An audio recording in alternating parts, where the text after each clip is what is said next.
I was sending out announcements, and I sent an announcement to percussionist Warren Smith, and he texts me back and he says, "Man, when I see your work, it reminds me of music." And I texted him back or emailed him back and said, "Yeah, Warren, because I'm listening to your music."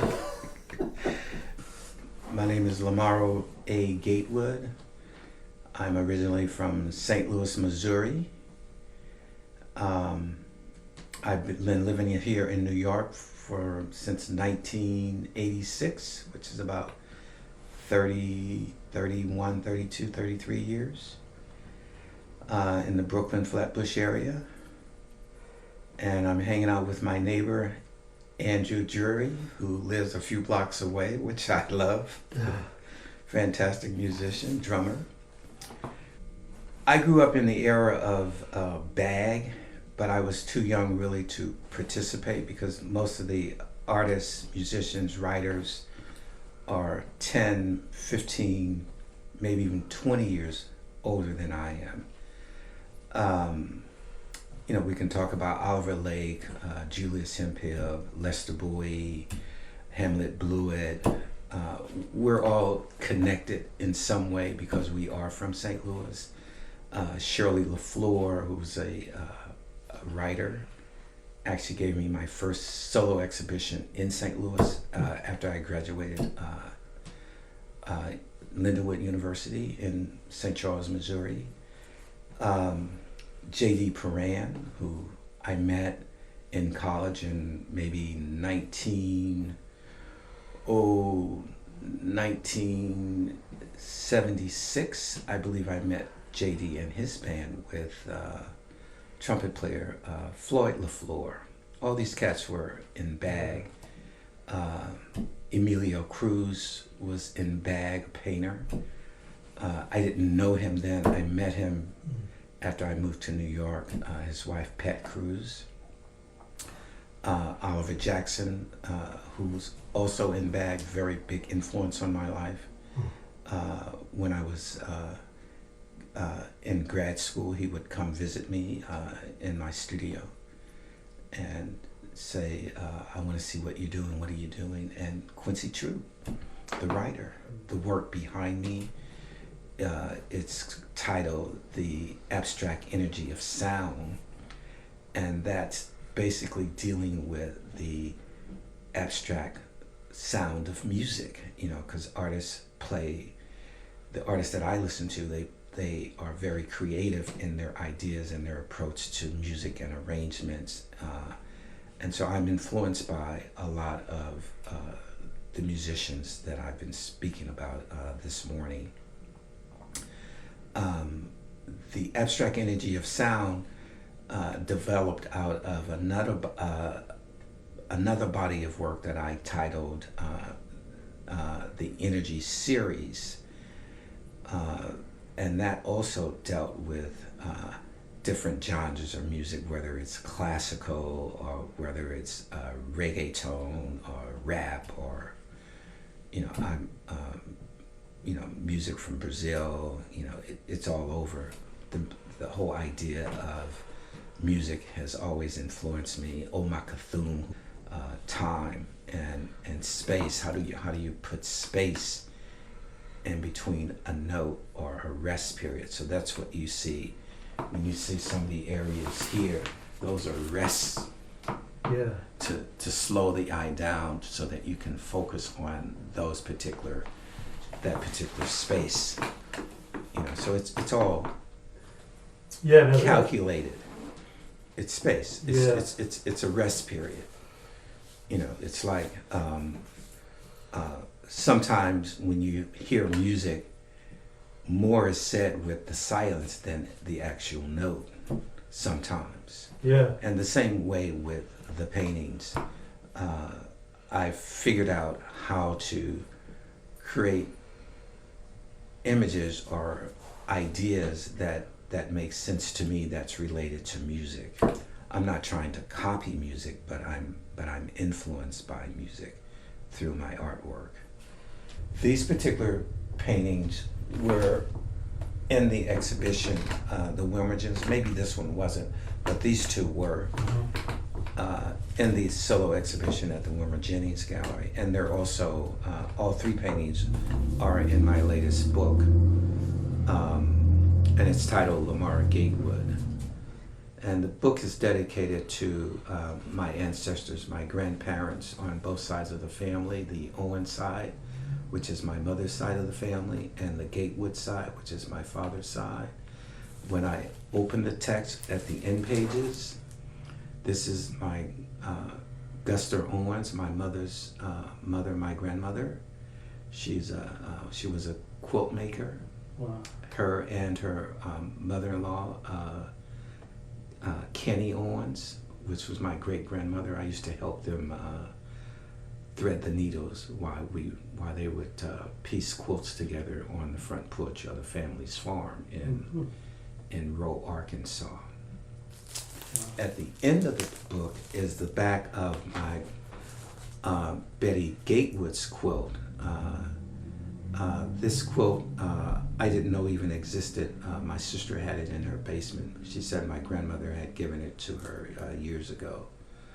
So when I saw the quilt, I flipped out and I said, this has to be in the book. And this is actually the back of the quilt.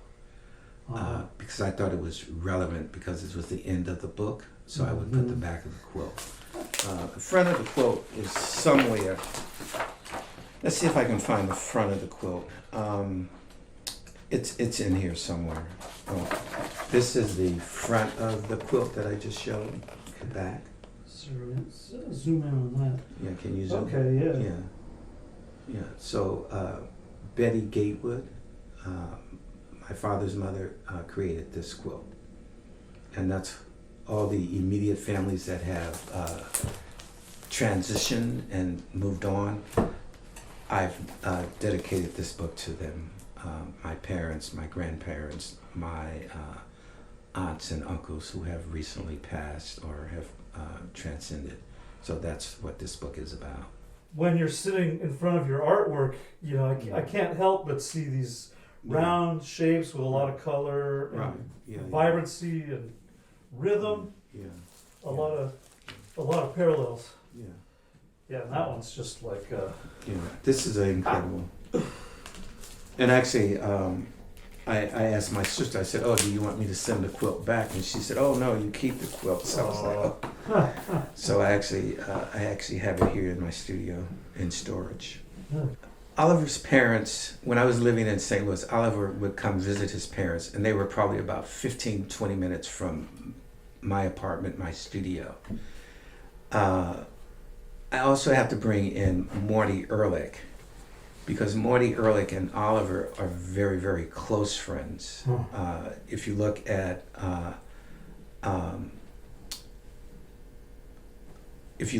some of Morty's CDs that he has produced, the paintings on those covers are Oliver Jackson's covers. Morty and I went to the same high school back in the 70s. But he didn't stay. He left and went somewhere. I forgot where he went. He went to the north side, I think. But we didn't know each other. But we did attend the same high school. So with Oliver, who he lives in Oakland, you know, and I forgot what university but he taught art, painting in the California school system, higher academics, and so. He has been a really, really big influence, and an artist my age coming out of St. Louis has also influenced the artists. You know, I can name a number of the artists that he has influenced. So that's where I get my inspiration that I had when I was growing up. You know, I would call Oliver. You know, what do you think? You know, and you know he would respond, etc. And so that's been quite helpful. Was he part of BAG? Oliver was part of BAG, yes, because him, Julius were very, very close.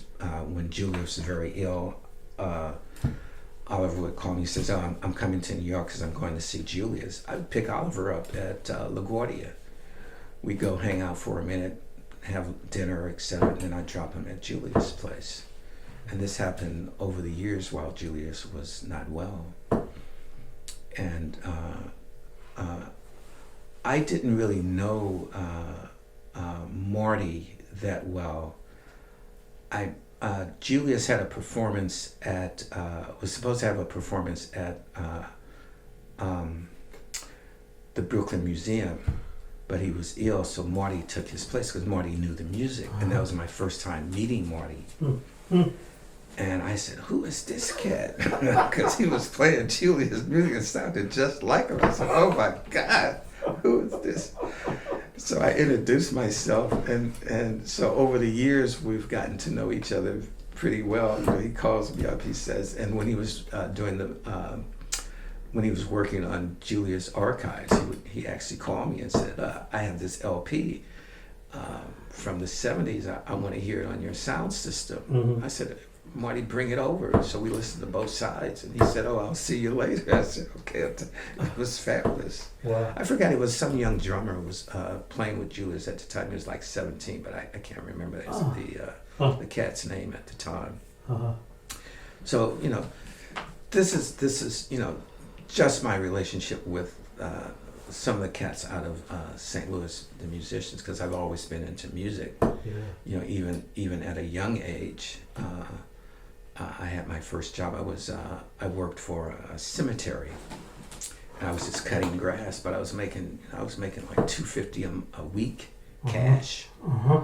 And my father said, "Well, what are you gonna do with your first paycheck?" I said, "I'm gonna buy me a stereo," because I wanted a stereo in the house. And so I bought a stereo and put it in the house, and started buying LPs at the time, or 45s. And that was, you know, and then from there it just expanded. Yeah.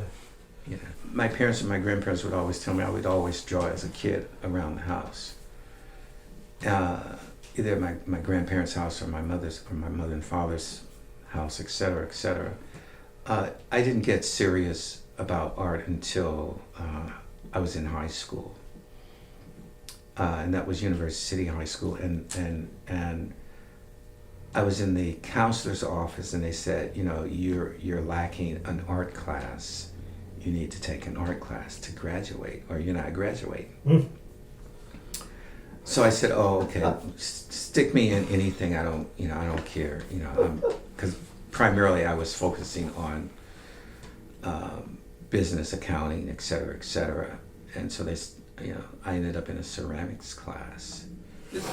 Fast forward. My father said, "If you want to be an artist, you know, just stay in school and study." So my father gave me permission to be an artist, and that it took off from there.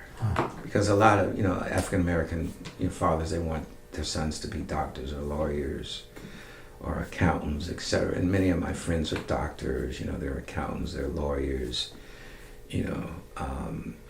I had one friend, his father told him no, he wanted to be in theater, but he ended up being a doctor. I'm not going to drop his name, but a few friends like that. And I've even had friends, who had ambition to be artists, but they ended up in different professions. But I stuck with it. I first met David Murray in St. Louis when he was playing with the World Saxophonist Quartet. Mm-hmm. And this is another good story. I was a tech illustrator for McDonnell Douglas for many years, and I knew it was just a stepping stone to move further and deeper into art. I didn't have my MFA at that time, and so when I met him, he says, "How you doing?" We met after the performance at some restaurant. And I said, "Man, I just quit my job. I don't know what I'm going to do." He says, "Oh, brother." And so he started telling me, he's from California, et cetera, Oakland, whatever, and how things progressed for him. And I said, "Oh, really?" He said, "Oh, man, you'll be fine." Mm-hmm. And this is a true story. And about a year later, he's back in St. Louis with World Saxophonist Quartet. And in that interim, I had gone to number of countries in Africa. My wife and I were traveling around, and so late at night, probably the same restaurant, et cetera, et cetera. He says, "How you?" I said, "Oh man, I'm fine. I just came back from Africa." You know, because I went to, I think we went to Egypt, we went to Sudan and a few other places in Northern Africa, east part of Africa, et cetera, et cetera. So that's an interesting story, how I heard how David personally was, you know, how he transformed and moved on, and he wanted to be, you know, be a musician, et cetera. And so I was talking about my transition, how it's like, you got to make that first step, and it's you know, it's like the unknown, but once you make it and you jump off in it, you know, people help you. And so that was that experience. That was a good experience as a young person, and you know, and it's challenging. Yes. You know, like, oh God, I'm gonna quit my good job, so-called quote unquote good job. You know. Well, I mean, we as artists, I can only speak for myself. I moved to New York because I was interested in meeting all the artists that I had read about in texts, and the opportunity that I felt I could explore and grow here in New York versus in St. Louis. I thought, and I still feel, that as creative individuals, whether you're in theater or whether you're a writer, etc., at one point in your career, you're coming to New York. The new paintings look nothing like this. This is old. Now you tell me. but because I'm always trying to figure out how to do something different. It's like musicians. Well, I'm not playing that stuff I did 10 years ago. I'm not playing it the same way. If I'm going to play it, I'm playing it how I feel now, because the times are different. So that's, you know, and I've had some galleries say, "Oh, well, we like your stuff from the 90s." And I said, "Yeah, but that's in the 90s. You can, I'll allow you to show it or try to sell it, but my head is not in the 90s anymore. That's a different time. This is 2022. So I'm thinking differently than I am thinking in the, and plus I'm 20, 30 years older. So the attitude has changed. The whole approach to painting has changed. So you're not gonna see, personally, you're not gonna see me doing stuff that I was doing in the 90s. You know, even though I'll go back to the figure, but the language is different because the approach is different. The sounds are different. You know, we have young people who are doing incredible things with music now. They don't sound like the 60s and the 70s. Because, you know, that's their parents or their grandparents, you know. So that's my attitude. You know, I'm aware of, you know, all the great, you know, the Alma Thomases and the Romeo Beartons, you know, and the Charles Whites and the Hal Woodrows. You know, I'm aware of that, but that's, you know, that's not my approach to painting. I studied it. I know it. But it's the progression. Where are you going to take it now? And that's my attitude. Where am I going to take the paintings next? What am I trying to say that's related to the current climate? What's happening in the neighborhood, in the Flatbush area of New York, Brooklyn? Because I'm always, you know, when I want to go in it, I'm on Flatbush because I'm in it. Because it's happening. Or when I want to really go in it, I'm in Manhattan. You know, and so that's the attitude. And then when I'm kind of absorbed all this, then it's time to make a trip out of the country. And the only reason I'm not traveling now is because of COVID. That's the only thing, because I really want to travel, but it's like I have to be careful where I go, or we have to be careful. So that's the attitude. It's always trying to move the work forward with me. And what am I saying? you know, because the work has to say something. It's not just, well, I'm just making a bunch of lines. No, that's not it. You know, I may not understand it, you know, but during that whole process or development of that idea, then it comes to me, then I'll start writing about it and give it some relevance to the community, to the environment, you know, to the culture, you know.